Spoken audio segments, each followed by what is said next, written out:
빌립보서 1장 20절 그리고 21절 말씀 가지고 이 땅에서 영원을 누리다라는 제목으로 하나님 말씀 증거하겠습니다. 사도신경 6번째 시간입니다. 오늘은 10번째 고백에서 마지막 12번째 고백까지 우리가 믿는 내용을 살펴보도록 하겠습니다. 죄를 사하여 주시옵고 몸이 다해 사는 것과 영원히 사는 것을 믿사옵나이다. 이것이 사도신경의 마지막 고백이 되어지는 것이죠. 계속해서 말씀드렸지만 사도신경은 성경은 아닙니다. 그래서 완벽한 것도 아니고 또 분량상 12고백이라는 짧은 내용이기 때문에 우리가 믿고 있는 모든 믿음의 내용이 다 들어있지는 않습니다. 그러나 우리가 믿어야 하는 것, 그 중에서 가장 기본적인 그 믿음의 내용들은 이 사도신경 안에 다 들어있습니다. 가장 기본적인 내용이기 때문에 또 중요한 것이라고 말씀드렸죠. 그러기에 우리의 믿음의 선배들은 이 가장 기본적인 믿음의 내용을 매 예배 때마다 반복적으로 고백하라라고 우리에게 권장하고 있습니다. 만약 신앙을 알지 못하는 누군가가 우리를 향해서 네가 믿는 것이 무엇이냐라고 물어본다면 여러분 우리가 어떻게 대답할 수 있겠습니까?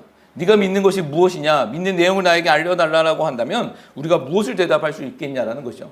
이때 사도신경의 내용만 우리가 소개할 수 있어도 된다라는 것이죠. 내가 믿는 내용은 이것이야, 내가 믿는 바가 이것이야 라고 사도신경 내용만 알려줘도 된다라는 것입니다. 왜냐하면 우리가 믿는 가장 기본적인 내용이 바로 이 사도신경이기 때문입니다.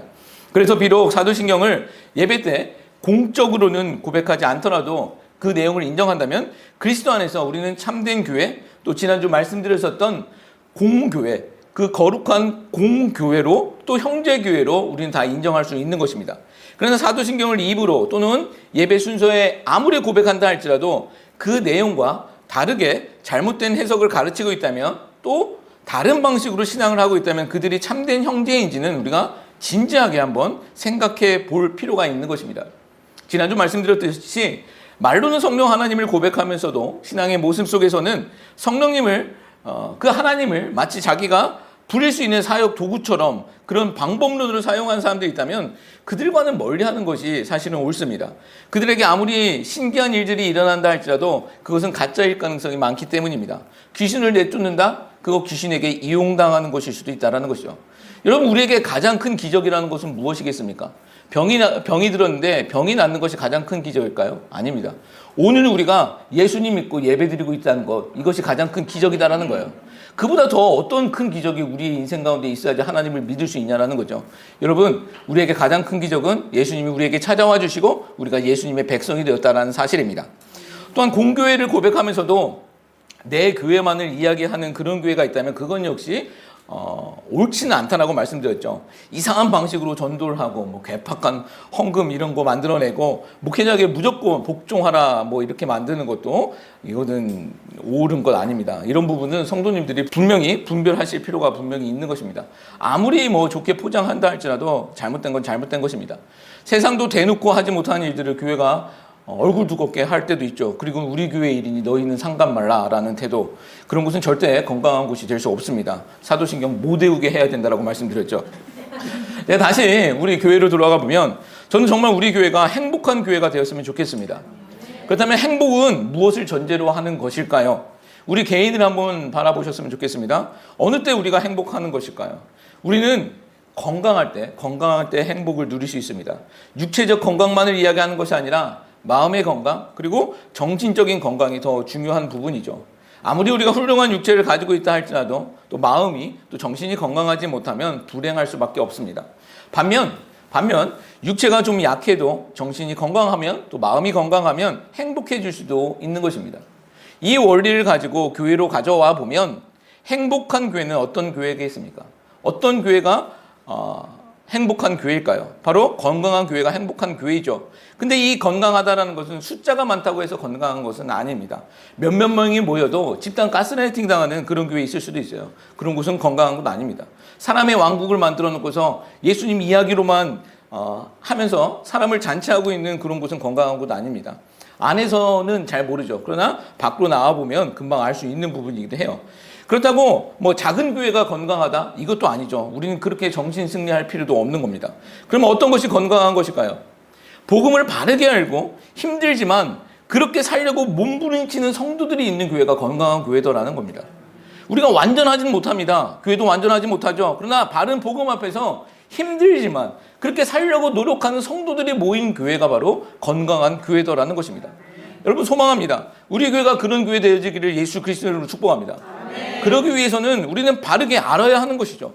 오늘도 다시 한번 소망하는 것은 사도신경을 통해서 하나님께서 오늘 우리에게 원하시는 말씀이 무엇인지를 깨달았으면 좋겠고, 또 믿을 수 있는 은혜가 넘쳐나길 소망합니다.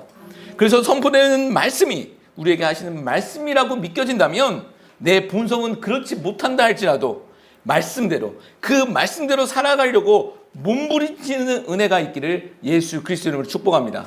여러분, 그게 승리하는 길입니다. 사도신경 10번째 고백은 죄를 사하여 주는 것으로 고백하고 있습니다.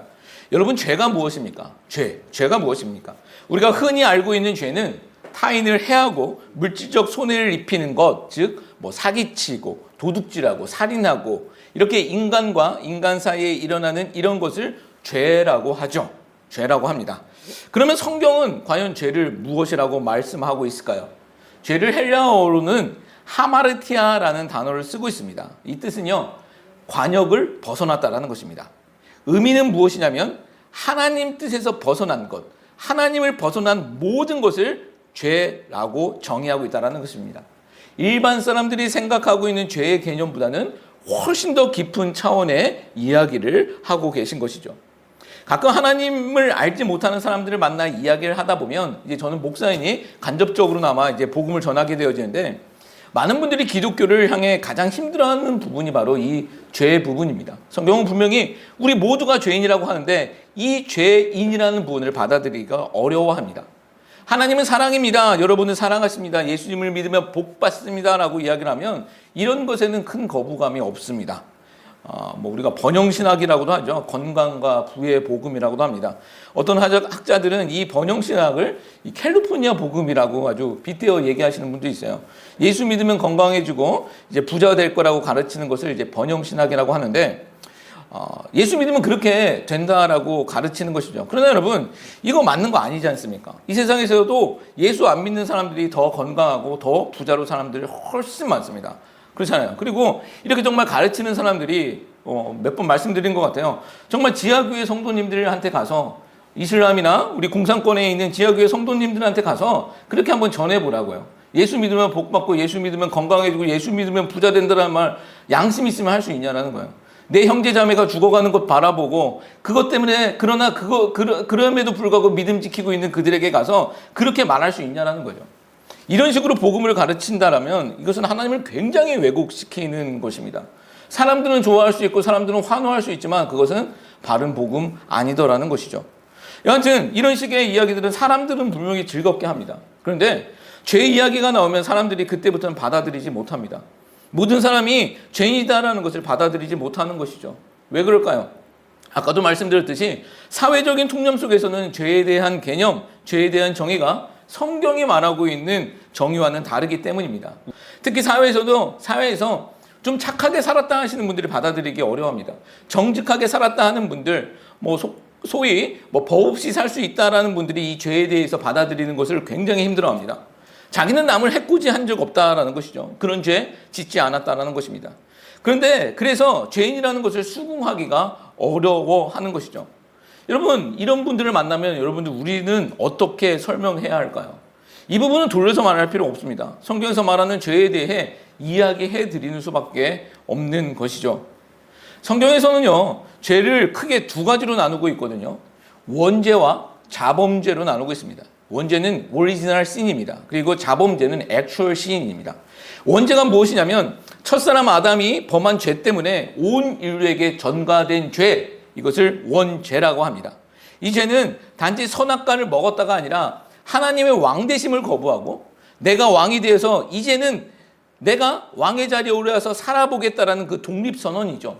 전에는 하나님이 선과 악의 판단 기준이었는데 이제는 내가 하나님의 자리에 올라서 선과 악을 내가 판단해보며 살아보겠다라는 것입니다. 내가 재판관이 되고 내가 왕이 되고 내가 주인이 되겠다라는 것이죠. 이것이 원죄가 되는 것입니다. 그리고 모든 인류가 이 원죄 아래에 놓이게 된 것입니다. 이것이 성경이 증언하고 있는 내용이죠.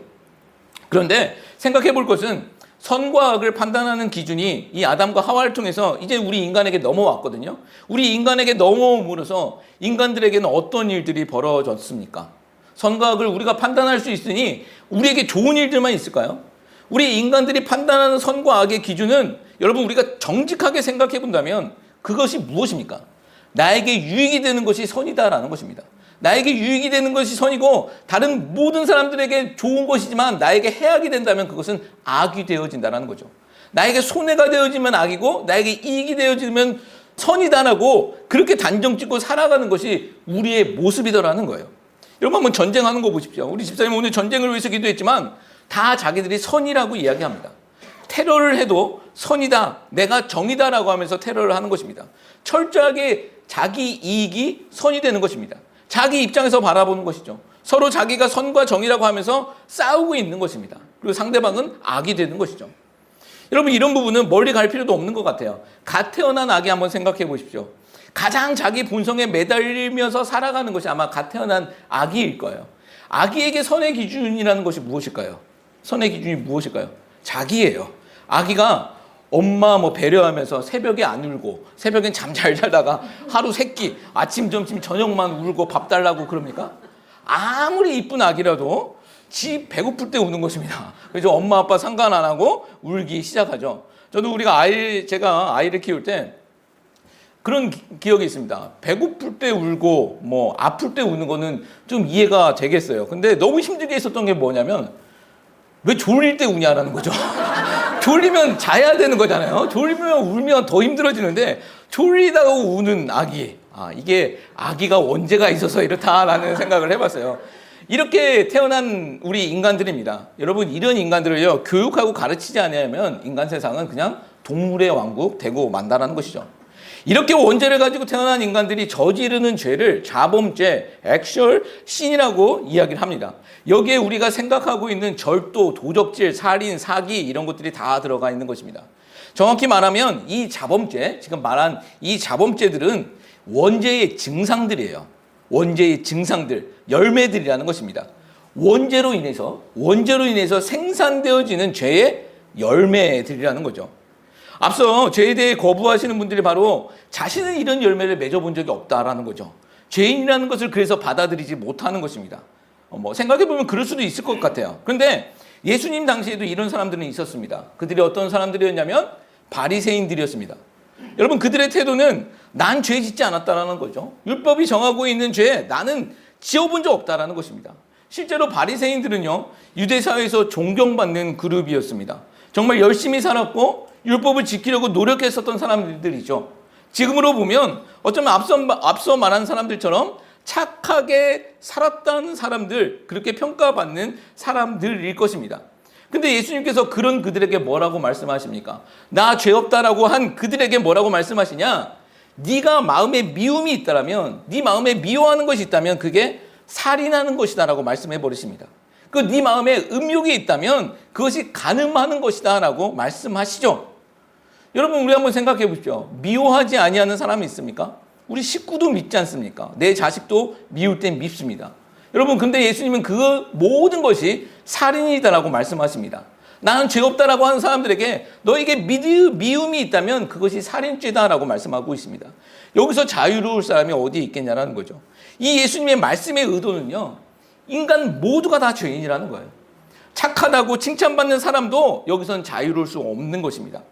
우리는요, 죄 이야기하면 죄의 경중을 따지며 삽니다. 저 사람은 아주 나쁜 사람이고 저 사람은 더 나쁜 사람이야. 그에 비하면 나는 좀 괜찮은 사람이다라고 생각하죠. 저 사람은 한 50% 나쁜 사람이고 저 사람은 100% 나쁜 사람인데 난 한 10% 정도 되니 난 좀 괜찮은 사람이다라고 위로하며 살죠. 그렇게 따지면서 살아가고 있습니다. 그런데요, 성경이 증언하고 있는 죄는요, 죄는 무엇이냐면 여러분 1%의 죄도 죄고 100%의 죄도 죄입니다. 그냥 하나님 앞에서는 다 죄라는 것입니다. 우리는 경중을 따지만 하나님 앞에서는 0.1%도 죄고 100%도 죄라는 것입니다. 경중이 없고 다 하나님 앞에서 죄라는 것입니다. 그래서 아무리 착하게 산 사람이라 할지라도 하나님 앞에서는 죄인이 되고 마는 것입니다. 여기서 좀 더 나아가 보면 하나님 없이 인간이 아무리 착한 일을 해도 그것은 선이 될 수 없습니다. 성경에서 말하는 죄는 하나님 없는, 하나님에서 빗나가 있는 모든 것이 다 죄가 되기 때문입니다. 더 정확하게 말하면 하나님이 선택하신 것만이 선이 되는 거예요. 하나님의 뜻만이 선이 된다는 것입니다. 그러기에 하나님 없이 선을 행한다? 하나님 없이 선을 행한다? 우리 인간끼리는 가능할지 몰라도 하나님 앞에서는 선이 될 수 없다는 것이죠. 어떤 분들에게는 이 사실이 굉장히 불편하고 받아들이기 어려울 수도 있지만, 그러나 성경이 증언하고 있는 내용이기에 우리는 이렇게 전해야 한다는 것입니다. 자, 그러면 하나님 앞에서 모든 인간이 다 죄인이 되는 것인데, 그렇다면 하나님이 우리를 향해 죄인이라고 이야기하고 계시는데 그 의도는 무엇일까요? 그냥 죄인인 너희들 내 앞에서 그냥 쩔쩔매고 살아, 내 앞에서 주눅 들고 살아, 하나님 앞에서 그냥 쩔쩔매는 그런 죄인으로 살기를 원하시는 것일까요? 그것은 아닙니다. 하나님은요, 진단만 하시는 분이 아니라 해결책도 주시는 분이십니다. 그 해결책을 우리에게 주셨죠. 하나님을 인간으로 비교하면요, 하나님은 최고의 의사십니다. 최고의 의사. 진단만 잘 내리면 여러분 최고일까요? 그런 건 아니잖아요. 정확히 병명을 찾아내는 의사, 문제의 원인과 병명을 정확히 찾아내면 실력 있는 의사가 될 수는 있습니다. 그러나 최고의 의사는요, 거기서 끝나는 것이 아니라, 그렇게 진단만 하는 것이 아니라 병을 선언하는 것만이 아니라 치료까지 할 수 있는 의사가 최고의 의사이죠. 그렇지 않습니까? 우리가 배가 아파서 병원에 갔는데 의사가 그렇게 진단하는 거예요. 내가 지금 배 아파서 왔는데 너 그거 위 때문에 그러는 거야. 위 때문에 그런 거야. 그거 더 아플 수도 있어 라고 돌려보냈다고 생각해 보시죠. 다음날 또 배 아파서 갔는데 그거 위 때문에 그래. 위궤양 때문에 그런 거야. 조금 있으면 위 아마 썩을 거고, 그 썩으면 다른 장기도 썩어서 아마 너 죽을 거야. 그렇게 얘기했다고 하세요. 그 다음날도 똑같이 얘기했다면 여러분, 그 사람이 아무리 맞는 진단을 한다 할지라도 그 사람이 훌륭한 사람은 되지 않더라는 것이죠. 훌륭한 의사는 어떤 의사입니까? 해결책까지. 그것이 수술이 필요하면 수술을 이야기하는 것이고, 또 약이 필요하면 약을 처방해 주는 것이 훌륭한 의사가 되어진다는 것이죠. 하나님은 인간들에게 죄인이라고 진단만 하시는 것이 아닙니다. 너희가 죄인이기 때문에 너희들이 다 죽어라 진단만 하시는 것이 아니라 해결책을 주신 분이다라는 것이죠. 살 길을 주셨다는 것입니다. 여러분, 그 해결책이 누구십니까? 바로 우리 주 예수 그리스도시다라는 것이죠. 이 부분은 제가 좀 빨리 지나가 볼게요. 십자가라는 해결책을 하나님께서 우리에게 주신 것입니다. 죽을 수밖에 없는 우리에게 십자가라는 해결책을 주시죠. 이 예수 그리스도의 십자가라는 해결책이 우리에게 어떻게 적용된 것이냐면, 여기 이제 대표성의 원리가 들어갑니다. 이것은 교리적인 해석이고 신학적인 해석이라고 말씀드렸어요. 교리와 신학이 없으면 우리가 믿는 바 내용이 자체가 다 엉터리가 됩니다. 그래서 교리와 신학도 중요한 부분이에요. 자, 인류의 대표인 아담이 범죄하여서 모든 인간이 죄가 되었다. 여러분, 이게 어떤 사람들에게는 억울할 수 있죠. 나 선악과 안 봤는데, 먹어보지도 않았는데, 이게 억울할 수도 있습니다. 근데 이 대표성의 원리를 하나님께서는 예수님에게 그대로 넘겨주시죠. 이제는 예수님께서 인류의 대표가 되셔서 죄의 값을 받으시고 자신의 의를 믿는 자들에게 전가시켜 주신 것입니다. 즉 우리의 죄가 십자가의 예수 그리스도에게 전가가 되고, 반대로 예수님의 그 의로우신 의가 우리 가운데 다시 전가되었다라는 것입니다. 그래서 전에는 아담 안에 있었던 우리가 이제는 예수 안으로, 예수 아래로 들어간 것입니다. 이것을 바울은 in Christ and Christo라고 이야기를 하죠. 어떻게 된 것일까요? 예수를 믿는 믿음으로요. 예수를 믿는 믿음으로 예수 그리스도의 십자가 사건을 믿을 때 우리는 죄 용서를 받고 예수님의 의로서 의롭다 칭함까지 받게 되었다는 것이죠. 이제는 우리를 하나님께서는 우리를 예수님을 통해서 우리를 바라보고 계시더라는 거예요. 이전에는 아담 안에 있었기 때문에 아담을 통해서 바라보셨지만, 이제는 예수 안에 있기 때문에 예수를 통해서 우리를 바라보시고 의롭다 여김까지 해주신다는 것이죠. 이 죄 용서의 교리는요, 아주 짧지만 대표성의 원리인 대표 교리가 이 안에 들어있는 것이고요, 또 전가 교리가 들어있는 것이고, 또 대속 교리가 들어있는 것이고, 또 칭의 교리까지 들어있는 것입니다. 이거 너무 어렵게 생각하지 마시고 쉽게 말하면 예수님 때문에 모든 것이 해결되었다라는 것이죠. 죄인이라는 인간들에게 주신 하나님의 유일하신 해결책이 바로 우리 주 예수 그리스도시다라는 것입니다. 그 예수님 때문에 우리가 죄 용서를 받았고 또 오늘도 받고 있다라는 것이죠. 나의 공로가 아닌, 나의 의로움이 아닌 오직 예수님 때문에 우리는 죄 용서를 받은 것입니다. 이 사실을 꼭 믿고 살아가는 우리들 되었으면 좋겠습니다.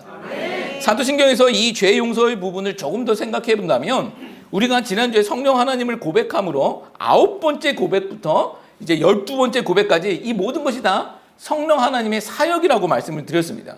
오늘 고백했었던 이 고백 바로 앞 고백이 9번째 고백인데 그 고백이 무엇이냐면 거룩한 공교회와 성도가 서로 교통하는 것과 이것이죠. 이것을 우리가 지난주에 살펴봤습니다. 그리고 이어서 바로 이 죄 용서가 나온 것입니다.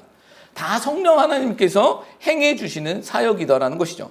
성령 하나님께서 우리를 거룩한 공교회로 고백하며 참여하게 해 주시는 것이고 또한 성도들의 거룩한 교제가 교회 안에서 일어나게 해 주시는 것입니다. 또한 교회 안에서 서로 용서도 맛보게 해 주신다라는 거예요. 성령 하나님께서 우리 안에 있는 이 교회 안에서 서로를 바라보며 용서도 맛보게 하신다라는 것입니다. 여러분 우리 다 죄인이지 않습니까? 그런데 우리가 믿지 아니하는 사람들과 다른 것은 우리는 용서받은 죄인이라는 것입니다. 용서받은 죄인. 여러분 용서받은 죄인 우리 죄 짓습니까? 이제는 안 짓습니까? 짓죠. 예. 아직 우리 안에 있는 이 원죄라는 문제가 남아있기 때문에 이 죄성 때문에 우리는 죄를 지을 수밖에 없는 그렇게 연약한 존재입니다. 정직하게 내 모습을 바라본다면 우리는요 실수도 수없이 많이 하고 또 그 연약함 때문에 우리는 죄를 짓기도 합니다. 죄 지을 수 있는 환경만 되면 죄 지을 가능성이 매우 높은 게 우리예요. 내 모습이다라는 것입니다. 죄 지을 수 있는 환경만 되면 죄 짓는 것이 우리다라는 것이죠. 근데 예수 안에 있는 사람이 다른 것은요. 성령 하나님께서 그 죄를 깨닫게 해주신다라는 것이죠. 사실 성령 하나님이 역사해 주시지 아니하신다면요. 우리는요. 죄 지을 환경을 만들어서라도 죄 짓는 것이 우리 본성이에요. 그게 우리 모습이고 그게 나의 모습이더라는 거예요. 여러분 만약에 성령 하나님께서 우리에게 죄를 깨닫게 해주시지 아니하신다면 우리는 그거 죄인지도 모르고 살아가는 인생들입니다. 그렇잖아요. 교회 다니면서도 뻔뻔하게 사기치고 다니는 사람들도 있어요. 죄인지 그 자신이 모르고 있는 겁니다. 성령 하나님께서 역사하지 않으시고 있는 거예요. 성령 하나님이 역사하지 아니하시면 그런 사람은요 죽을 때까지 모르고 삽니다. 그렇게 살다 죽는 거예요. 그런 의미로 보았을 때요 여러분 늦더라도 우리 안에 성령 하나님께서 죄를 깨닫게 해주신다면 그건 은혜다라는 것입니다. 여러분 죄를 깨닫는 거 되게 힘들 수 있어요. 되게 마음이 불편할 수도 있고 자존심도 너무나도 많이 상할 수도 있고 그냥 숨고 싶을 수도 있습니다. 그런데요 그거 깨닫는 게 은혜더라는 것입니다. 왜요? 하나님이 우리를 살리시는 방법이기 때문입니다. 여러분 이 사실이 믿겨지십니까? 그러기에 성도에게 죄라는 부분은요 반드시 은혜와 항상 함께 묶여 있다라는 사실입니다. 다시 교회 공동체로 돌아와서 우리가 죄 용서를 받은 사람이라면 그렇게 하나님께 죄 용서를 받은 사람이라면 하나님의 은혜를 경험한 사람이라면 우리는 내 이웃도 용서할 수 있는 사람이 되어야 한다는 것이죠. 마태복음 18장 말씀을 보면 1만 달란트 빚진 자의 이야기가 나옵니다. 1만 달란트 빚진 자가 탕감을 받죠. 도저히 갚을 수 없으니 탕감을 받습니다. 그러다가 나가다가 자기에게 100데나리온 빚진 자를 만나자 갚으라고 하죠. 못 갚는다고 하니까 감옥에 쳐넣으려고 하는 사람의 이야기가 마태복음 18장 이야기입니다. 여러분 우리는 이 중에서 어떤 사람이 되어지는 것일까요? 우리는 1만 달란트 빚진 자입니다. 여러분 1만 달란트의 가치가 어느 정도인 줄 아세요? 너무 많으니까 1달란트 먼저 생각해 볼까요? 1달란트가 어느 정도 가치냐면 노동자의 16년간의 품삯이라고 합니다.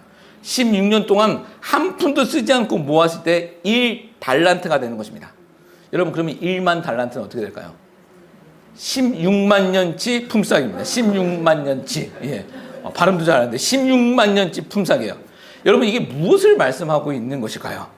갚을 수 없는 무한대를 말씀하고 있는 거예요. 여러분 우리가 가지고 있는 것 중에 이 무한대에 가장 가까운 가장 귀한 것이 있다면 여러분 무엇입니까? 우리 생명이겠죠. 생명일 거예요. 여러분 이 생명, 이 무한대, 지금 이 이야기에서 무한대를 용서받았다는 것은 이야기는 우리가 죽어야 하는데 살려주셨다는 거예요. 우리가 죽어야 하는데 살려주셨다는 그 얘기가 이 안에 포함되어 있는 거예요. 이게 우리 이야기잖아요. 근데 100데나리온은 어느 정도의 가치인 줄 아십니까? 1데나리온이 하루치 노동자의 하루치 품삯이라고 합니다. 100데나리온이라고 하면 100일치 품삯이 되어지겠죠. 그러면 한 3개월 조금 넘는 3개월치 월급 조금 넘는 금액이 되어질 것 같아요. 뭐 내 월급 한번 생각해 보셨으면 좋겠습니다. 어떻게 보면 그게 큰 금액이 되잖아요. 여러분 근데 생명을 탕감받은 것에 비하면 그것은요 아무것도 아니잖아요. 그렇잖아요. 아무것도 아닌 것입니다. 생각해 보십시오. 우리가 병들었습니다. 그리고 이제 죽게 되었는데 어떤 약을 먹으면 산다라는 것입니다. 근데 그 약의 가치가 우리의 3개월 정도의 월급이면 살 수 있는 약의 가격을 갖고 있습니다. 이거 먹으면 깨끗이 난대요. 사계가 아니라 깨끗이 난대요. 뭐 허경영이 말하는 그런 게 아니라 진짜 먹으면 난다라고 한다면 여러분 그거 아깝다고 그거 안 사 먹는 사람이 있습니까? 3개월치의 월급을 드린다 할지라도 당연히 그걸 먹겠죠. 비교할 수 없는 생명이 그 안에 있기 때문이다라는 거예요. 여러분 이것을 죄 용서로 한번 적용해 보십시오. 우리가 죽어야 하는데 하나님께서 살리셨습니다. 그걸 말로 살리신 것도 아니고 예수님을 대신 죽이시면서 우리를 살리신 거예요. 그러니 너희도 용서하며 살라라고 말씀하고 계시더라는 거예요. 여러분 이것은 우리 사기당하면서 살라는 말 아닙니다. 바보되라는 말도 아니에요. 이게 지금 교회 안에서 성도들 안에서 이야기거든요. 우리 안에서 문제되어지는 대부분의 일들은 거의 우리 연약함 때문에 벌어지는 일들입니다. 여러분 그 일들은요 나도 피해자가 될 수도 있지만 또 가해자도 될 수 있는 부분이더라는 거예요. 그렇잖아요. 우리가 가장 큰 착각하는 것은 무엇이냐면 우리는 우리의 모습을 못 본다라는 것입니다. 제가 한국에서 사역할 때 어떤 지체가 와서 이런 말을 해요. 내가 상처받아서 내가 이 공동체에 못 있겠다라고 얘기를 해요. 근데 이야기를 들어보면 그 지체 때문에 너무나도 많은 사람들이 상처를 받고 있어요. 자기가 상처 주는 건 전혀 생각하지 못하고 자기 상처 받은 것만 생각합니다. 여러분 이게 다른 사람의 얘기가 아니고 우리 얘기잖아요. 우리가 착각하면서 그렇게 살잖아요. 저 사람이 나에게 한 것들만 기억하고 내가 한 것들은 전혀 기억하지 못하는 것이 우리들의 모습이더라는 거예요. 여러분 우리는요 고의적으로 또 악의적으로 잘못하는 것이 아니라면 서로 용서할 수 있는 그런 관계가 되어야 한다는 것입니다. 예전에 어른들이 그런 말씀들을 하셨잖아요. 형제끼리 싸우면 그런 말씀하죠. 먼저 용서하는 게 형이다라고 얘기를 해요. 여러분 성숙함이 있어야 어른이 된다라는 거잖아요. 여러분 우리 신앙에서도 이것을 대입해 볼 수 있죠. 우리가 성숙한 그리스도인이라면 무엇으로 증거되어집니까? 용서할 수 있는 사람이 되어야 된다는 것입니다. 여러분 이 용서가 사실 생각해보면 별거 아닌 것들이에요. 그렇잖아요. 엄청난 뭐 부모의 원수 이런 거 아니잖아요. 별거 아니에요. 그냥 말실수하고 오해하고 뭐 그 정도란 말이죠. 그거 얼마든지 우리 용서하며 살아갈 수 있다는 것입니다. 그거 용서하지 못한다면 여러분 그것도 문제가 되어진다는 것이죠. 여러분 다시 한번 말씀드리겠습니다. 우리는 용서받은 죄인입니다. 그 용서에는요 예수님의 목숨값이 걸려 있습니다. 여러분 우리가 말씀을 들을 때 우리의 잘못, 우리의 죄가 깨달아진다면 회개하고 용서받는 우리 모두가 되시길 예수님의 이름으로 축복합니다. 이사야서 1장 18절 말씀은 이렇게 기록하고 있죠. 이사야 선지자를 통해서 하나님이 이렇게 말씀하십니다. 여호와께서 말씀하시되 보라 우리가 서로 변론하자 너희 죄가 주옥같을지라도 눈같이 휘어질 것이요 진홍같이 붉을지라도 양털같이 되리라. 아멘. 여러분 이게 하나님의 마음입니다. 우리가 회개를 하면 용서해 주신다라는 거예요. 여러분 신앙생활 하다 실패하시는 분들이 있잖아요. 참 안타깝지만 있습니다. 근데 왜 실패합니까? 죄를 지어서 실패하는 거 아니에요. 죄를 짓고 회개하지 못하기 때문에 실패하더라는 거예요. 성경 보십시오. 사울 왕과 다윗 왕이 있습니다. 더 나쁜 짓은 다윗이 했어요. 근데 왜 실패한 것은 사울이 됩니까? 사울은 회개하지 않았다라는 것입니다. 다윗은요 엄청난 죄를 저질렀음에도 불구하고 그 앞에서 하나님 앞에서 무릎 꿇고 회개했다라는 거예요. 하나님께서는 용서하지 못하는 죄가 없다라고 말씀하고 계시잖아요. 여러분 우리의 죄가 생각나시면 용서를 구하는 우리들 되었으면 좋겠습니다. 은혜의 하나님은요 예수님의 십자가의 피를 보시고 우리 죄를 용서해 주십니다. 또 그렇게 하나님께 용서받은 사람은요 나에게 잘못된 사람들을 용서할 수도 있게 되어진다라는 것입니다. 용서는요 용서받은 사람만의 특권이더라는 거예요. 우리가 용서받았기 때문에 용서할 수 있는 능력도 있다는 거죠. 정말 우리 모두가 그런 분들 되었으면 좋겠습니다. 은혜에 감사하며 서로를 용서하며 살아가는 그렇게 예수님 닮아가는 성령의 열매를 맺어가는 성숙한 그리스도인들 되기를 예수님의 이름으로 축복합니다. 자, 11번째 고백과 12번째 고백, 마지막 고백은 이렇게 기록되어 있죠. 몸이 다시 사는 것과 영원히 사는 것을 믿사옵나이다. 사도신경의 마지막 고백입니다. 사도신경의 마지막 고백은 부활과 또 영생에 관한 영원한 생명에 관한 말씀으로 끝을 맺고 있습니다. 제가 이번 주 금요일에도 말씀드렸는데 세상 사람들의 하루라는 개념은 이렇습니다. 밝은 아침으로부터 시작하여 어두운 저녁으로 끝이 나는 것이 하루의 개념입니다. 이 시간 개념을 인생에 빗대어서 설명하기도 하죠. 인간의 태어남을 밝음으로 보는 것입니다. 그렇게 태어나서 열심히 살아가다가 정오를 지날 때쯤 되에 서서히 어두워져 가는 것, 그렇게 늙어가다가 결국 죽음이라는 어둠으로 들어간다라는 것, 그것을 인생이라고 생각을 하죠. 또 많은 시인들이 그렇게 그런 인생을 노래하기도 했습니다. 이것이 세상 사람들의 시간관념입니다. 그런데 성경에서 보면 창세기에서는 하나님께서 하루라는 개념을 이렇게 말씀하세요. 창세기 1장 말씀을 보면 하루하루를 소개할 때마다 이런 말이 반복되어지는데, 저녁이 되고 아침이 되니 첫째 날이라, 저녁이 되고 아침이 되니 둘째 날이라, 이렇게 말씀하고 계시더라는 거예요. 하루의 시작을 어둠에서 시작해서 밝음으로 마무리하고 계시더라는 것입니다. 보통 사람들이 생각하는 하루 개념하고는 완전히 반대이죠.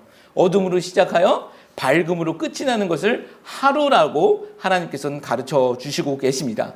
이 하루라는 개념에 우리의 인생을 대입해 보면 어떻게 되는 것일까요? 인생의 시작은 어두움이지만 그 끝은 점점점 더 밝음으로 나아간다라는 것이죠. 그리고 어둠으로 끝이 나는 것이 아니라 밝음으로 끝이 난다라는 것입니다. 저는 여러분 여기에 큰 신학적 의미가 있다고 봅니다. 우리 인간은요, 어두운 죄인으로 태어나는 것입니다. 이 죄성 때문에 죄인으로 태어나는 것이죠. 그러다가 우리에게 예수님이라는 그 생명의 빛이 우리 가운데 들어오는 것이고, 우리는 마침내 그 영광스러운 빛 가운데 들어간다라는 것이죠. 이것이 신자들의 인생의 모습이더라는 거예요. 이것이 성도들의 모습이더라는 거예요. 우리 인간의 출생과 죽음이 세상 사람들이 생각하는 그것과는 정반대가 된다라는 것이죠. 죽음이 어두움이 아니라 밝음이다라는 것이죠. 우리 인생이 죽음이라는 그 어둠으로 들어가는 그 부패의 과정이 아니라, 성도에게 죽음은 영생이라는 그 영광의 빛 가운데 들어가는 또 다른 완전한 생명으로 나아가는 과정이라는 거예요.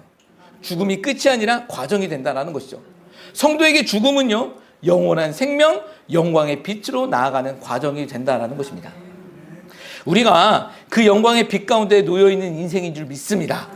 그러기에 우리 육체는 시간이 지남에 따라 점점 약해질 수 있어요. 그러나 그럼에도 불구하고 우리에게 소망이 있는 것은 그것이 끝나는 것이 아니라 하나님께 가까이 가고 있는 과정이라는 것을 믿고 있기 때문이다라는 것이죠.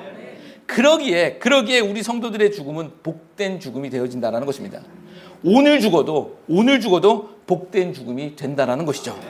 물론 남겨진 사람들 생각하면, 제가 지난번에도 말씀드렸듯이 남겨진 사람들 생각하면 너무 안타까울 때 있습니다. 그렇잖아요. 사랑하는 사람들 더 이상 보지 못하는 것 안타까울 수 있습니다. 그러나 여러분, 그 안타까움이 진실이라면 그 안타까움 가지고 어떻게든 복음을 전하십시오.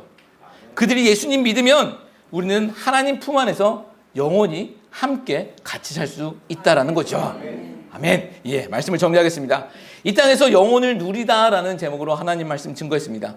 성경에서는요, 성도가 누릴 영생에 대해 이야기할 때마다 시제를 어떻게 사용하냐면, 우리는 영생하면 미래의 어떤 시점, 죽어서 누릴 그 미래의 시점으로 생각하지만, 그런데 성경은 그렇게 이야기하고 있지 않아요.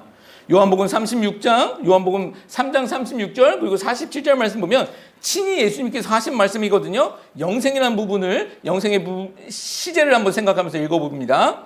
믿는 자에게는 영생이 있고 아이에게 순종하지 아니하는 자는 영생을 보지 못하고 도리어 하나님의 진노가 그 위에 머물러 있느니라. 진실로 너희에게 이르노니 믿는 자는 영생을 가져가리라. 네, 미래형이 아니잖아요. 36절 처음 보십시오. 믿는 자에게는 영생이 있고 라고 과거형으로 말씀하고 있습니다. 47절 진실로 너희에게 이르노니 믿는 자는 영생을 가졌다라고 과거형으로 말씀하고 있다라는 것이죠. 예수님께서는 친히 영생을 과거형 아니면 현재형으로 증언하고 계십니다. 여러분, 이것의 의미는 무엇이겠습니까? 성도에게 영생은요, 이 땅에서부터 시작을 하는 거예요. 죽어서부터 영생이 시작되어지는 것이 아니라 이 땅에서부터 예수 믿는 그 시점으로부터 우리에게 영생은 주어졌다라는 것입니다. 여러분, 영원한 생명, 그 영원하다라는 그 시간은요, 우리 인간의 시간 아니에요. 우리 영혼이라는 게 없습니다. 영혼이라는 시간은 하나님의 시간이죠. 이것은 하나님의 영역입니다. 이 말은 우리가 비록 이 땅에서 살아가고 있지만 우리는 하나님 안에서 하나님의 영역 안에서 살고 있는 존재들이라는 거예요. 여러분, 이것을 다른 표현으로 보면 우리는 이 땅에서 살아가고 있지만 하나님의 나라를 살아가고 있는 백성들이라는 것이죠. 죽어서만이 아니라 우리는 이미 하나님의 나라 백성이라는 거예요. 영원한 생명을 지금도 누리고 있다라는 것이죠. 구약에서 보면 아브라함과 이삭, 야곱 보십시오. 그들이 가나안 땅 소유했습니까? 하나님이 약속하셨지만 그들이 실제로 받지를 못했습니다. 갖지 못했어요. 그런데도 그 땅을 자기 것처럼 여기며 살았잖아요. 그래서 아브라함은 대신 전쟁도 치릅니다. 그렇죠. 야곱은요. 자기 땅 잊지도 않으면서 자녀들을 축복할 때 마치 자기 땅 분배하는 것처럼 땅 분배를 명령하기도 해요. 여러분, 이게 그들의 착각일까요? 아니에요. 아닙니다. 구약은 그림자라고 말씀드렸죠. 실체는 예수님을 통한 우리의 이야기입니다. 우리도 그렇게 살라는 거예요. 이 땅에서 우리 육체는 후패하고 있지만 영원한 생명이 너희에게 있으니 우리 본성은 용서가 안 되지만 용서도 한번 해보면 살아보고 사랑할 수 없지만 사랑도 해보면서 살아보고 영원한 생명을 가진 자처럼 하나님의 나라 백성이 되라라고 말씀하고 있다는 것입니다. 여러분, 정말 이 말씀이 우리에게 도전되었으면 좋겠고 실제가 되어지는 은혜가 있었으면 좋겠습니다. 우리 이 땅에 살아가고 있지만 우리는 하나님의 나라 백성으로 살아가고 있다는 거예요. 영생을 이미 소유하고 그 영생의 그 줄기 안에서 살아가고 있다는 사실 잊지 않으셨으면 좋겠습니다. 이것을 한 사도 바울은 오늘 본문에서 이렇게 말씀하셨잖아요. 처음에 읽었었던 빌립보서 1장 20절에서 21절 말씀 한번 다시 볼게요. 죽음이 그에게 어떤 의미가 되는지 한번 보셨으면 좋겠습니다.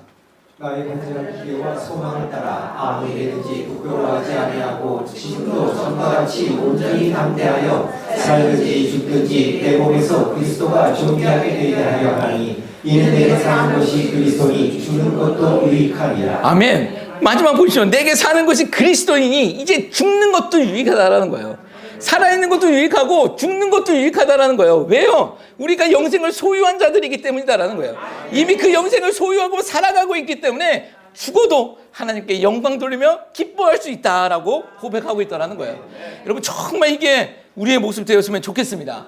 개혁주의 신학자 중에서 안토니 후크만 목사님이라는 분이 있는데 이분이 자신의 종말론 책을 쓰면서 마지막 부분을 이렇게 정리를 하세요.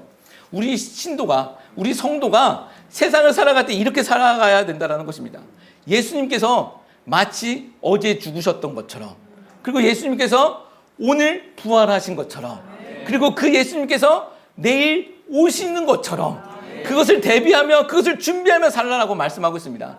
여러분, 정말 우리 그렇게 살았으면 좋겠습니다. 이 땅을 살아가는 것이 천국 하나님의 나라 그냥 말로만이 아니라 우리가 그 백성으로 정말 그렇게 살아갈 수 있는 주의 거룩한 백성들 되시길 소망합니다.